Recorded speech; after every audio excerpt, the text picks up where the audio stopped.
Estimados alumnos, hoy vamos a iniciar con la sesión de finanzas públicas, dando continuidad al desarrollo de nuestro contenido programático.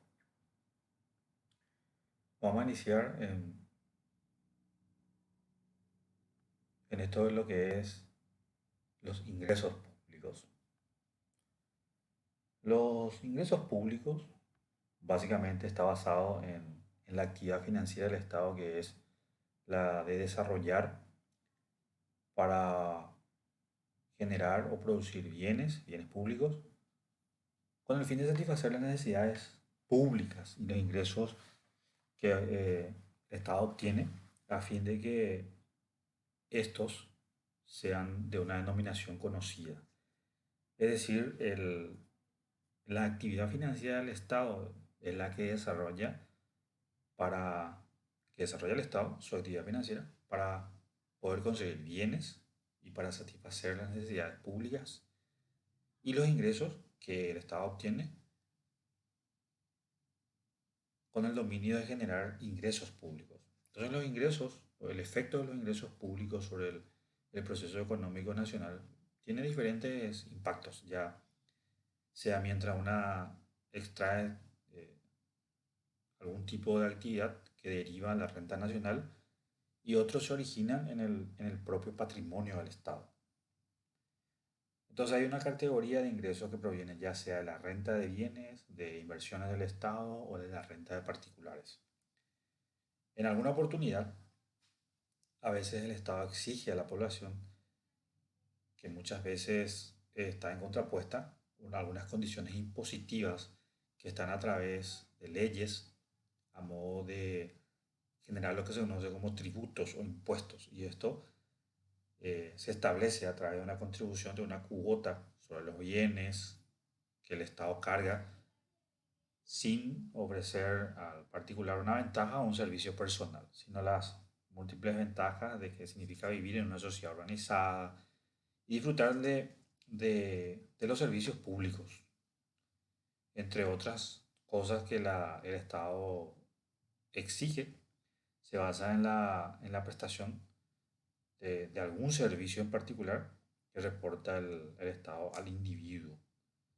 Es decir, el Estado pone una imposición para generar ingresos respecto a una organización económica, financiera y pública del gobierno, del Estado. En ocasiones el Estado proporciona recursos exigiéndole también al particular algún tipo de contraprestación económica, un sacrificio económico que puede comprometer o no la renta de los individuos. Entonces, esta renta, este compromiso que podría representar para los individuos puede ser el propio capital, o en otras cosas, el procurar ingresos que provienen del propio patrimonio del Estado y en el uso del crédito público. Es decir, los ingresos se pueden dar de distintas naturalezas de ese punto de vista. La diferencia o las diferentes clases de ingresos que el Estado puede percibir básicamente impone la necesidad de agrupar esos ingresos según sea el elemento diferencial o característico. Y aunque hay muchas formas, algunos autores están o no de acuerdo en eso, lo cierto es que hay que formular una clasificación total y comprensiva de todos los ingresos públicos, que reconoce la utilidad de poder agrupar eso con un concepto o una formulación con respecto a ciertas categorías. Y ahí, dentro de las finanzas del Estado, están los ingresos públicos. Y el ingreso público es toda la suma de dinero o de bienes que ingresa al patrimonio del Estado o a las cajas fiscales.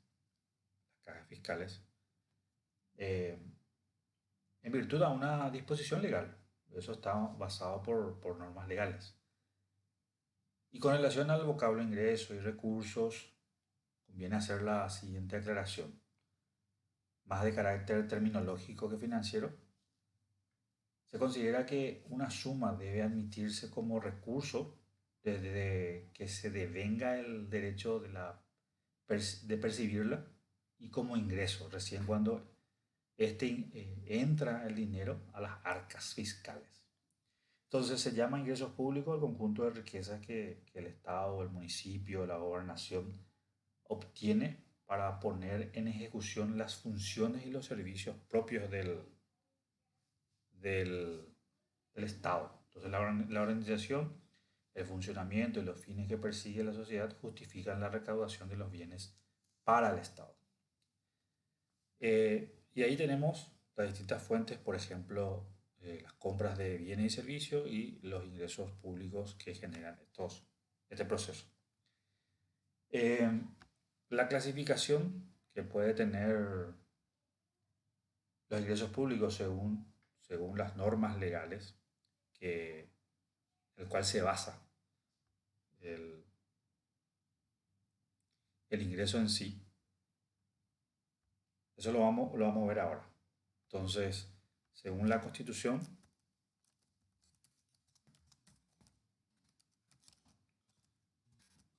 en su artículo 178,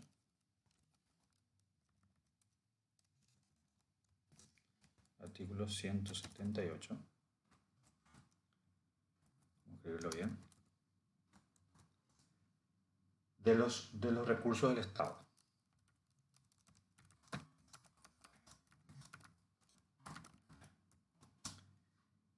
Aquí dice que para el cumplimiento de los fines del Estado establece impuestos, tasas, contribuciones y demás recursos eh, que de por sí o por medio de concesionarios los bienes del dominio privado, eh, sobre los cuales determina regalías, royalties, compensaciones u otros derechos en condiciones justas, convenientes, para que los intereses nacionales organiza la explotación de servicios públicos y percibe un canon. Eso puede ser las rutas, por ejemplo, la concesión de rutas, de los derechos que eso constituye. Los royalties ya sabemos cuáles son los ejemplos, ¿verdad? Los que conlleva la, la hidroeléctrica. Y también puede contraer empréstitos internos o internacionales que va a destinar a ciertos programas nacionales, ya sea de desarrollo o de impulso social, y que regula el sistema financiero del país. Entonces, eso explica por qué el Estado o de dónde el Estado puede tener recursos. Ya está articulado en la Constitución Nacional. A partir de ahí nace la parte normativa. Luego está el artículo 79 de la creación de tributos. Y ahí tenemos que todo tributo, cualquiera sea la naturaleza o la denominación de estos conceptos, va a ser establecido exclusivamente por ley, la ley de impuestos que te da el país, la reforma impositiva, es la última, y que básicamente va respondiendo a principios económicos, sociales justos, así como los concernientes a políticas favorables para el desarrollo nacional. Eh, este tipo de normativa también es privativo de la ley de determinar la materia imponible, los sujetos obligados, el carácter del sistema tributario. Y básicamente está en concordancia con lo que es el artículo 44, 169 y 180 de la Constitución Nacional. El otro aspecto que regla lo que explica de dónde el Estado basa la generación de sus ingresos es el artículo 202 de los derechos y atribuciones del Congreso. El Congreso, por ejemplo, puede sancionar anualmente el presupuesto general de la Nación, que es la ley más importante del país. Puede autorizar por un tiempo determinado la concesión y explotación de servicios públicos, multinacionales o de bienes del Estado. Las concesiones, por ejemplo, se dan Ruta 2 y 7, la más nueva. Eh, Algunas explotaciones, por ejemplo, lo que se dieron las canteras de Ñemby, por ejemplo, Esos son los ejemplos de los cuales el Congreso hace la explotación, la concesión de eso. El Congreso también puede dictar leyes para la organización de la administración de la República, para la creación de entes descentralizados, ordenamiento del crédito público. Puede aprobar y rechazar eh, en su totalidad o en parte o previo informe de la Contraloría General de la República eh, los ingresos y los egresos de las finanzas públicas sobre la ejecución presupuestaria.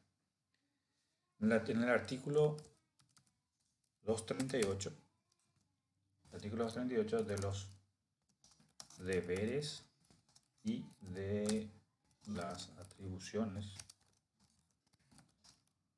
del presidente de la República. Voy a abreviarlo así. Allí el presidente tiene, por ejemplo, la responsabilidad de proponer al Congreso el proyecto de ley del presupuesto como administrador de la República. Y sobre eso se puede presentar con solicitud de urgencia o en términos establecidos en la Constitución. Puede disponer la recaudación y la inversión de la renta de la República de acuerdo al presupuesto general de la Nación. Puede preparar y presentar, a consideración siempre de las cámaras del proyecto, el presupuesto general de la Nación que ya lo habíamos dicho. Entonces, eso se explica por dónde el Estado empieza a organizar sus finanzas públicas, que estamos hablando ahora mismo de los ingresos. Ahora, el ingreso público. El ingreso público.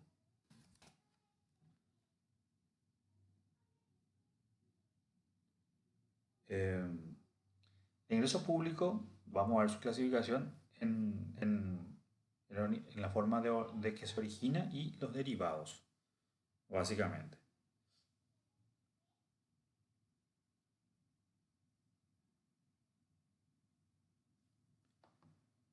Veamos eso. Ingresos públicos, clasificación en originarios y derivados. Y ahí tenemos los ingresos públicos originarios.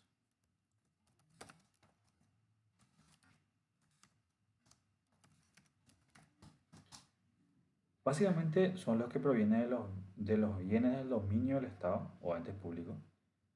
La fuente de ingresos está relacionada con el derecho de la propiedad que tiene el Estado o el municipio sobre algún activo. Por ejemplo, la explotación de minas, ferrocarril, arrendamiento de un bien o la venta de tierras públicas. Después de la Guerra Mundial se había hecho eso. Perdón, después de la Guerra de la Triple Alianza, esa fue eh, la fuente de ingreso del Estado, donde a partir de ahí eh, se generaron los, las fuentes de ingresos del Estado, principalmente como para volver a reencauzar las, las finanzas públicas. Entonces, de eso se trata los ingresos públicos originarios. Los derivados, los ingresos derivados,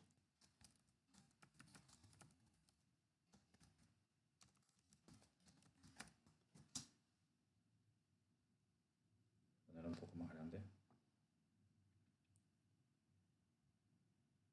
Ahí está. Los ingresos derivados son los que provienen del sector tributario, ya sea en concepto de impuestos, tasas, contribuciones, etc. Luego existe otra clasificación del ingreso que serían una clasificación en ordinarios y extraordinarios. Extraordinarios. Eh, esta clasificación básicamente tiene tres elementos. Por un lado está el elemento que clasifica por la periodicidad con que estos llegan a las arcas fiscales, ya que mientras los ingresos ordinarios se perciben constantes y periódicamente, ejercicio tras ejercicios financieros que tiene solamente una variación en cuanto a la cantidad y la naturaleza. Los extraordinarios no tienen estas características. Básicamente se perciben en una sola vez, que tal vez están previstos para el financiamiento de gastos públicos e inversiones. Entre los ordinarios y extraordinarios también se puede clasificar según el significado económico que esto implica. Mientras los ingresos ordinarios provienen siempre de la renta, ya sea esta derivada de bienes o inversiones estatales, las inversiones pueden ser depósitos, acciones, etcétera, sea de la renta de particulares, extraordinarios, que provienen siempre del capital estatal. Y este tiene un uso de crédito público o del capital de los particulares. Y la otra parte está con lo que tiene relación con las leyes y se establecen o se autorizan. Así mientras que las leyes que crean los ingresos ordinarios son generalmente de carácter permanente, no necesita renovarse para que el ingreso ordinario constituya o llegue a las cajas fiscales. Los ingresos extraordinarios básicamente son autorizados por ley. Pueden ser especiales o temporales. El ejemplo típico de los ingresos ordinarios básicamente podemos clasificarlos en impuestos por las rentas, por consumo, por actos, por ingresos que el Estado básicamente obtiene esos ingresos patrimoniales. ¿Sí? Y de ingresos extraordinarios serían los productos o los producidos por empréstitos, por enajenación de propiedades, por rendimiento de impuestos que afecta al capital privado. Entonces, si vamos a definir el ingreso público ordinario, vamos a definir como aquellos que están relacionados a los predecibles, que son periódicos y permanentes. Entonces, el ente público va a percibir esos ingresos en forma constante, periódica, regular en el tiempo. Y los extraordinarios se destacan por la no periodicidad y la no permanencia. Y básicamente se considera como un tributo, pero no son constantes. Veamos por qué la importancia de esta clasificación importancia de la clasificación de los ingresos públicos.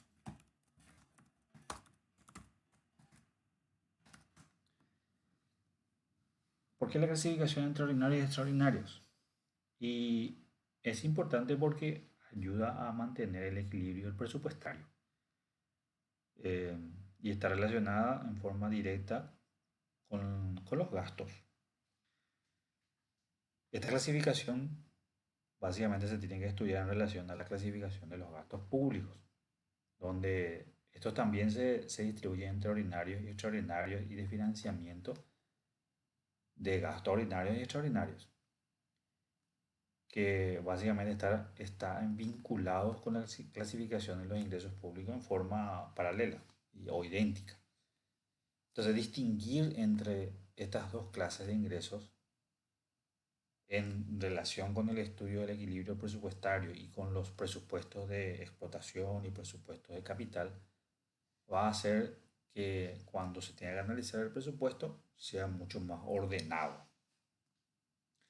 Entonces, la distinta naturaleza económica del ingreso ordinario y extraordinario básicamente exige normas en cuanto al destino que puede o debe darse a los ingresos, así como es necesario un examen especial de un presupuesto que aparece financiando una acción en particular. Y eso está relacionado con la realidad presupuestaria, que puede ser diferente cuando se analiza desde el punto de vista de relación entre ingresos ordinarios y extraordinarios e ingresos de la misma o distinta naturaleza. Es decir, para poder analizar o programar el presupuesto es importante reconocer los distintos tipos de ingresos, a modo de que el presupuesto esté calzado, no ponga ingresos corrientes con gastos extraordinarios o viceversa. Otra forma de clasificar el ingreso público ordinario sería la clasificación de ingresos públicos ordinarios de derecho público o derecho privado. O sea, los ingresos públicos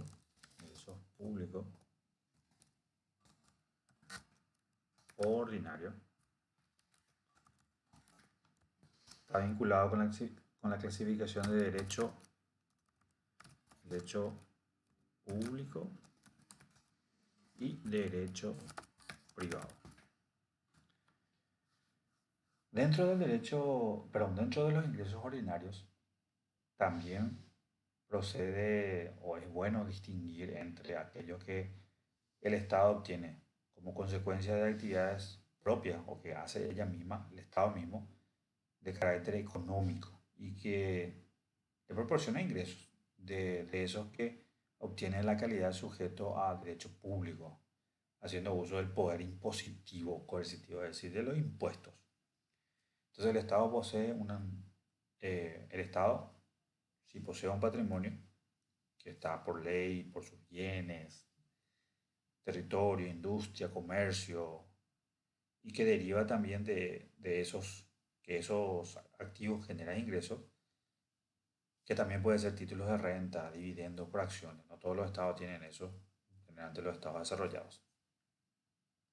Y que en estos casos los ingresos que se obtienen son designados como ingresos públicos ordinarios de derecho privado. ¿Por qué? Porque eh, se genera a través de un agente privado, básicamente. Básicamente no existe en esta clasificación de ingresos de derecho privado un elemento de coerción a través de una ley, sino en la forma en que el Estado actúa para obtener. Básicamente es muy similar a la actividad o la forma de actuar de un particular que percibe renta, beneficios, utilidades. Más o menos es las empresas públicas. Antes, por ejemplo, el público, el, el privado no es que se le exige que sí o sí tiene que pagar, sino hay una oferta y una demanda. El otro grupo de los ingresos ordinarios, básicamente se le conoce como ingresos públicos ordinarios de derecho público. Eh, esta clasificación tiene una característica en que estos tipos de ingresos están relacionados con la actuación del Estado como una autoridad y el uso del poder coercitivo, en forma tal que el particular está obligado cuando básicamente recurre a las circunstancias previstas en la ley. Impuesto a la renta, por ejemplo, estoy obligado a pagar. Y esto se fundamenta en esta clasificación en las distintas formas que el Estado actúa en cada grupo de lo que estábamos mencionando, como particular o como sujeto de derecho privado, en el caso de que los ingresos públicos ordinarios es de carácter como una autoridad, como poder público. En cambio, el caso de los ingresos de derecho público, ahí tenemos eh, los ingresos públicos ordinarios de derecho público y los ingresos públicos ordinarios de derecho privado. Resumiendo esta clasificación, los ingresos públicos ordinarios de derecho público son lo que el Estado recauda actuando como autoridad, en uso del poder coactivo, de tal forma que el particular está obligado. Entonces, eso serían los ingresos públicos ordinarios de derecho público, cuando hay una coerción. Y los ingresos públicos ordinarios de derecho privado básicamente son los que provienen del patrimonio del Estado. Esto puede ser un patrimonio constitutivo por bienes, naturaleza, territoriales, etc. No hay una coerción por ley, sino hay una oferta y demanda. La siguiente fase del conocimiento de los ingresos públicos está la subclasificación de los ingresos ordinarios de derecho público. Y esta subclasificación básicamente distingue dos clases de ingresos: el impuesto, las tasas y las contribuciones especiales y los recursos para fiscales. Entonces, tenemos uno sería los impuestos y todo lo que tasas, eh, contribuciones, y están los otros que son recursos para fiscales.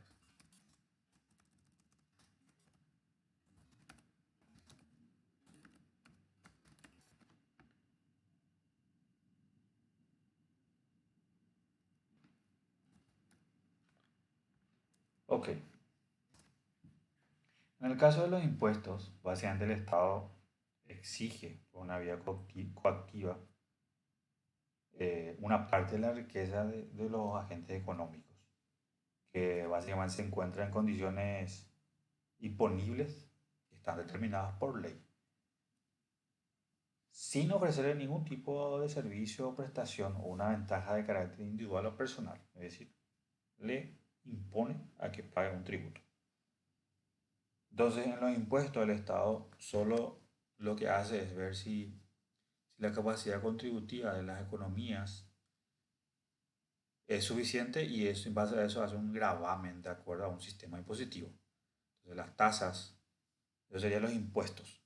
Las tasas, el Estado va a exigir una prestación, pero ofrece individual o personalmente una ventaja o un beneficio que aparece así como una contraprestación de un ingreso a esa tasa. Entonces, el que paga el impuesto a la renta neta no le hace porque, no se le hace porque en ese instante recibe un servicio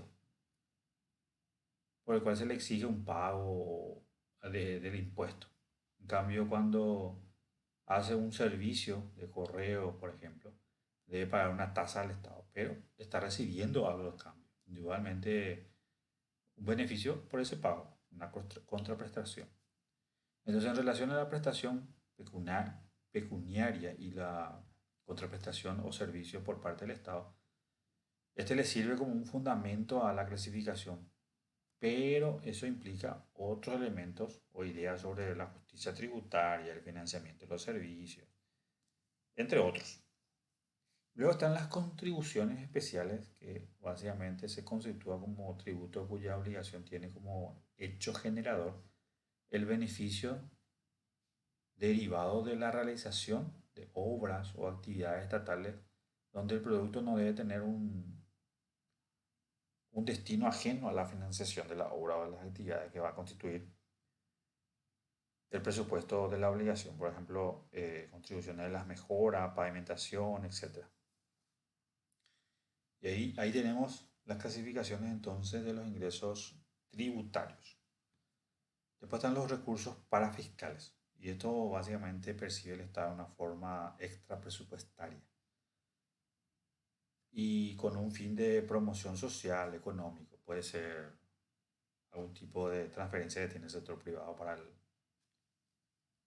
el Estado.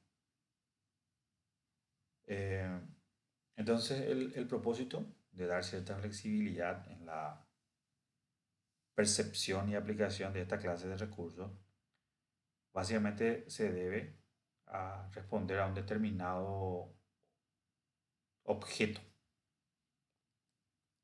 que puede ser las donaciones que hace el sector privado al público en forma directa, sin depender exclusivamente del presupuesto general de la nación. Acá en Paraguay se aplica esta contribución en algunas reparticiones del Estado para justificar la mayor eficiencia de determinados servicios, como ser la obtención de documentos personales en el departamento de la policía, por ejemplo. Y esos recursos básicamente no están presupuestados, son administrados directamente por la oficina que recibe y se encarga del servicio. Es decir, no tiene una contraprestación de ingresos para el Estado directamente. Entonces, haciendo un resumen, podemos decir que el impuesto se trata de una prestación pecuniaria debida por el contribuyente, o sea, que tiene que pagar el contribuyente, quien no puede pretextar o poner pretexto de los servicios públicos, que los servicios públicos no le alcanzan en forma directa para el no pago del impuesto. O sea, no puede poner una excusa. No, no tengo servicio de salud, por eso no voy a pagar. No puede decir eso. La tasa sí, entonces, la tasa está vinculada, o sea, es una retribución que se da en base a un servicio prestado en el beneficio directo del ciudadano, la tasa judicial, por ejemplo. La contribución es exigida por el Estado en base a una ejecución de una obra pública, los peajes, por ejemplo. Y los ingresos parafiscales son los ingresos que se distinguen por el destino determinado, acorde a las consideraciones económicas y sociales que les sirven de, de base o del por qué se hace eso. Ahí tenemos la subclasificación de los ingresos ordinarios de derecho público. También existe una clasificación de los ingresos públicos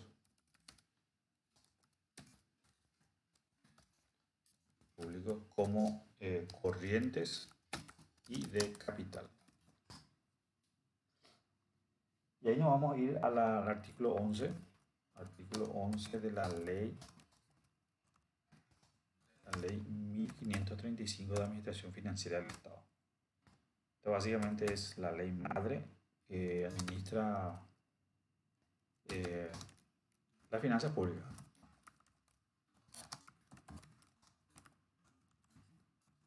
Financiera del Estado. Ok.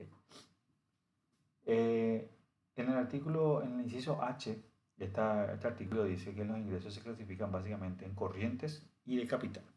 Esos son la otra clasificación que tienen los ingresos públicos.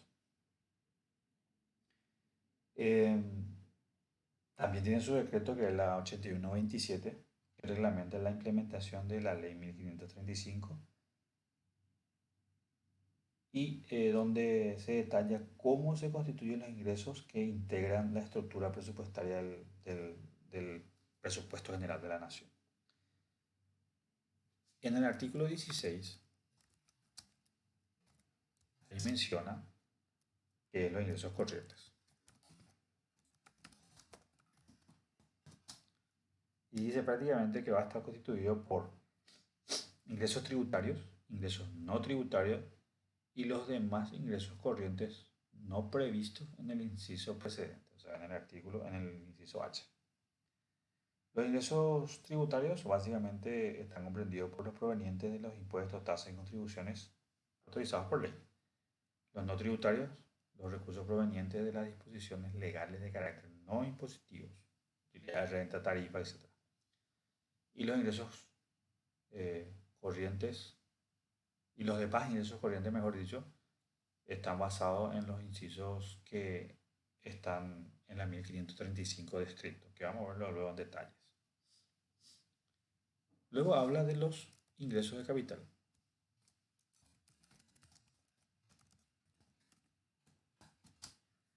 El ingreso de capital básicamente va a estar constituido por los ingresos de los organismos y entidades del Estado según venta de activos, enajenación de inmuebles y transferencias y donaciones y demás ingresos de capital que no se clasifican en esta ley. De esa manera se explica las siguientes clasificaciones del ingreso. Luego está la subclasificación, que puede ser los ingresos públicos extraordinarios.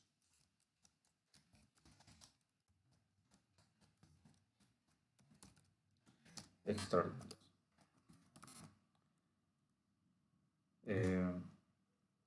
Este grupo de ingresos está básicamente constituido por un conjunto de recursos financieros donde el Estado puede acudir a ciertos momentos y para ciertos fines. Estos recursos, por ser heterogéneos, básicamente no son susceptibles de una clasificación sistemática, donde cada uno tiene características propias y no tienen un elemento de afinidad y con respecto a eso no precede hacer una clasificación, sino una enunciación de las principales manifestaciones. Entonces, estos ingresos extraordinarios Básicamente son constituidos por un conjunto de ingresos a los que el Estado recurre en un momento especial. Por ejemplo, el crédito público, la emisión de papel moneda, impuestos extraordinarios o enajenación de bienes. Esos serían los ingresos extraordinarios. Eh, Luego están los bienes públicos y privados que también podrían generar ingresos al Estado, ya sea por la forma en que esto lo utiliza, que pueden ser eh, los puertos, las bahías, los ríos, las playas, los lagos navegables, lo que son las islas que están clasificadas como dominio privado del Estado, los terrenos situados dentro de los límites de la República, y esto puede vender, alquilar, lo que sea, que, que constituye parte de la clasificación de los ingresos públicos, o que podría generar ingresos públicos al Estado. Ok, de esa manera vimos la gran parte de lo que se refiere a los ingresos públicos. Ahora veamos lo que se tiene que ver sobre el gasto público, que es la otra parte de la actividad financiera del Estado.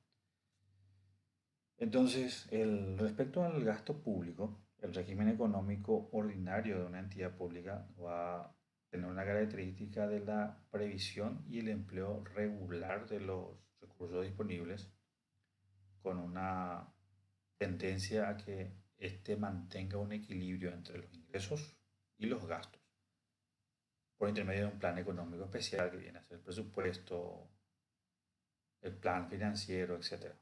Entonces, eh, los ingresos públicos son las inversiones o las erogaciones de riqueza que las entidades públicas hacen. Eh, en otras palabras, el gasto público sería el empleo de la riqueza nacional. Es una erogación monetaria que se realiza a través de la autoridad competente en virtud de una autorización legal, eh, a fines de generar beneficio a un interés colectivo. Existen básicamente dos teorías que tratan de justificar el gasto público. Tenemos la teoría del gasto limitado, teoría del gasto limitado, y la teoría de la progresión del gasto.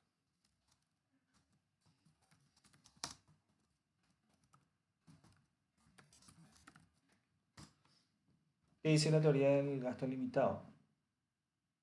Esta teoría básicamente dice que el gobierno debe gastar lo menos que sea posible, pero con un límite. Y no debe comprometer la protección y la seguridad del ciudadano. Es decir, que cualquier gasto público que no sea imprescindible y casi vital o que pueda ser proporcionado por la iniciativa privada, el Estado no debe hacerlo. Y la teoría de la progresión del gasto es un medio de aumentar la circulación y ocupar a la población. Básicamente se busca a través del Estado elevar el nivel de ocupación al máximo. Son dos vertientes de teoría del gasto público. Eh, y ahí está la discusión cuál es la más acertada o en condiciones en que el gasto debe ser necesario y útil según las necesidades sociales para determinar las características de estos gastos.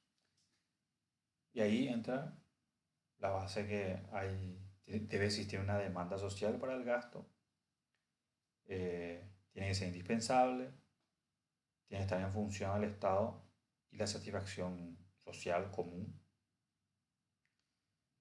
Eh, Dentro de esa satisfacción de las necesidades públicas encontramos los gastos constitucionales, las pensiones y subsidios, los gastos en justicia, seguridad interior o de la policía, gastos de instrumentación, gastos para la realización de obras públicas, gastos para la construcción y el bienestar social o de asistencia pública y la organización propia del Estado.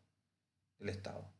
Eso implica todos los gastos que eh, justifica la erogación pública o el gasto público. Luego está otra visión que tiene que ver sobre el aspecto político, económico, técnico, financiero y jurídico del gasto público. Y allí existen ciertas doctrinas en que el gasto público debería tener un principio estudiado desde el punto de vista político, eh, donde también el gasto va generando sus propias líneas de justificación y ciertas técnicas que recomienda cómo debe ser aplicado el financiamiento del gasto público, ya sea por su naturaleza de exigencia jurídica, por determinada norma legal, por lo que debe respetarse en el ordenamiento jurídico del presupuesto. Entonces algunos autores atribuyen al gasto público un perfil netamente económico-financiero. Por ejemplo, Adolfo Wagner clasifica el gasto desde el punto de vista ordinario, extraordinario, productivo, útiles y nacionales. El gasto ordinario básicamente son las erogaciones que se producen en forma constante. El extraordinario serían los gastos excepcionales. Los productivos, donde se aumenta la capacidad económica del pueblo y hace referencia a lo que se produce como incremento patrimonial. Los útiles, los que son necesarios en la ejecución de un programa de inversión, por ejemplo. Y ahí se divide también los gastos superfluos y los gastos nacionales que se realizan en provecho del país. También se puede clasificar gastos locales. En definitiva, entonces, el gasto público como definición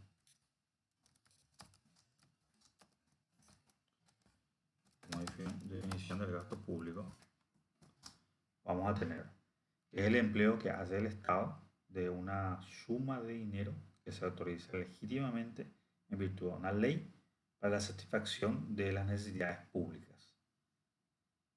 Eso es básicamente el gasto público. Y básicamente son las erogaciones en bienes y servicios, los cuales están o deben estar autorizadas legalmente. Y de hecho que lo están. Y también existen a partir de ahí varias definiciones que, que sustentan la configuración del gasto público.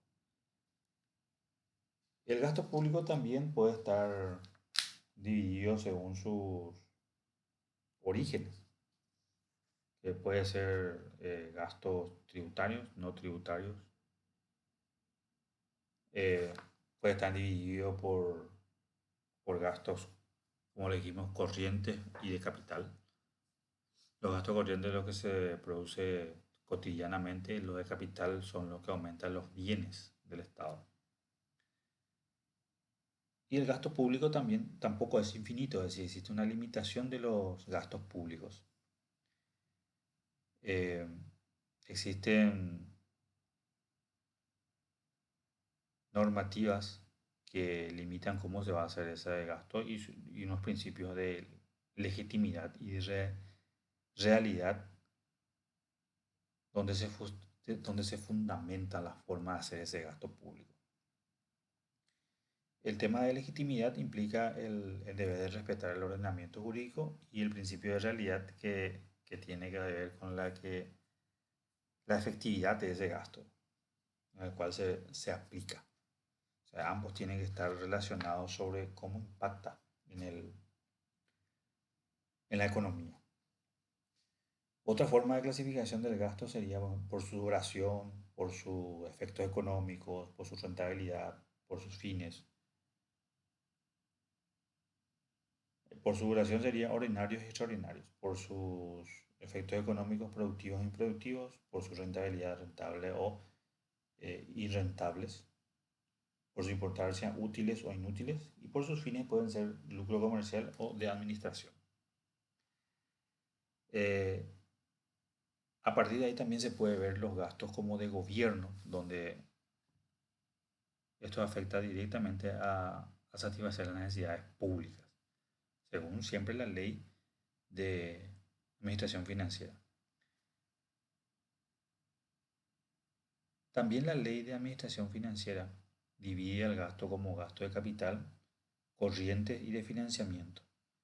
Por ejemplo, los gastos de capital constituyen inversiones, infraestructura, empresas, capitalización, etcétera. Los corrientes de consumo directo, como salarios, compra de bienes y servicios, entre otros. Y de financiamiento, que prevé los créditos asignados para atender las amortizaciones de capital y otros de naturaleza financiera, que básicamente constituyen los gastos generales del Estado. Luego existen los antecedentes en materia presupuestaria, cómo se genera el presupuesto, cómo se desarrolla la elaboración del presupuesto, que tiene una secuencia. ¿Qué se espera sobre los efectos del gasto público y la producción, la distribución, la desocupación, los ciclos económicos? El gasto público tiene que ver con lo que es la política fiscal, donde también está basado como objetivo principal, como ya lo vimos en clases anteriores, la generación de riqueza, la- el pleno empleo de los factores productivos y el crecimiento económico. Y otro factor es la distribución de la riqueza. Es decir, el Estado tendría que extraer de aquellos que están mayormente favorecidos por sus capacidades individuales para aquellos cuya posición están en desventaja, a modo que puedan acceder a una mejor calidad de vida, la riqueza sea mejor distribuida a través de la política fiscal. Y siempre hay una forma de evaluar eso, sobre unos criterios de evaluación del gasto público. Eh, y para ello se basa en las desigualdades, en el nivel de pobreza, en, en ciertas teorías como se debe al insumo producto de la matriz de Lon-Thielf, al, a la ecuación de Gini, que es la equidad de la distribución económica, y, y eso está basado siempre a las reglamentaciones de de la ley nacional y ciertos actores dentro de lo que es el funcionamiento público del Estado. La Contraloría, el Ministerio de Finanzas, en este caso Hacienda, la Procuraduría General de la República y entidades que están encargadas a distribuir esas funciones que están dentro del presupuesto nacional. Esas serían las dos caras de lo que corresponde al ingreso público y al gasto público. Eso van de la mano. Como se mencionó en el inicio, eso tiene que estar en equilibrio, a modo de que todo lo que se va a gastar esté sustentado a un ingreso correspondiente. Sin eso no se puede presupuestar. Eso lo dice la ley 1535. Ok, de esa manera tenemos los conceptos que nos muestra el la parte de las finanzas públicas, que es el ingreso y el gasto. Bien, de esa forma cerramos nuestra sesión de hoy y pasamos a la parte de afianzamiento de teorías que van a ser a través de los ejercicios.